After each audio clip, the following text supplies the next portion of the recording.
చేపాక్ స్టేడియంలో సిఎస్కే మీద RCB win అవుతుందా? హిస్టరీ క్రియేట్ చేస్తుందా? హిస్టరీ అనేది ఎందుకంటే 2008లో గెలిచినారంట చేపాక్ స్టేడియంలో మన ఆర్సీబీ సిఎస్కే మీద. అంటే దాదాపు ఇది 2025, దాదాపు 18 సంవత్సరాల తర్వాత, అంటే 6155 రోజులు అయింది మనం చేపాక్ స్టేడియంలో ఆర్సీబీ సిఎస్కే మీద గెలిచి. దాదాపు 18 సంవత్సరాల తర్వాత ఈరోజు గెలిచింది. ఇప్పుడే గెలిచింది 52 పరుగుల తేడాతో. మన వాళ్ళు అద్భుతంగా బ్యాటింగ్ ఆడి 196 పరుగులు చేయడం జరిగింది. వాళ్ళని 146 పరుగులకి కట్టడి చేయడం జరిగింది. మనం 50 రన్స్ తేడాతో మనం గెలవడం జరిగింది. ఈ మ్యాచ్లో తల మంచిగా బ్యాటింగ్ కూడా చేయడం జరిగింది. 30 రన్స్ చేయడం జరిగింది. 6 4 కూడా కొట్టడం జరిగింది. ఇంతకన్నా అభిమానులకు ఏమి, మన ఆర్సీబీ అభిమానులకు ముఖ్యంగా ఆర్సీబీ గెలిచింది అంటే దాదాపు 6155 రోజులు. అంటే చూడండి అసలు ఎన్ని సంవత్సరాలు. సూపర్ కదా.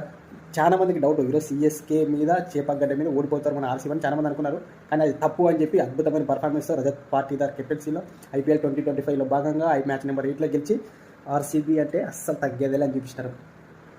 RCB fans full happy.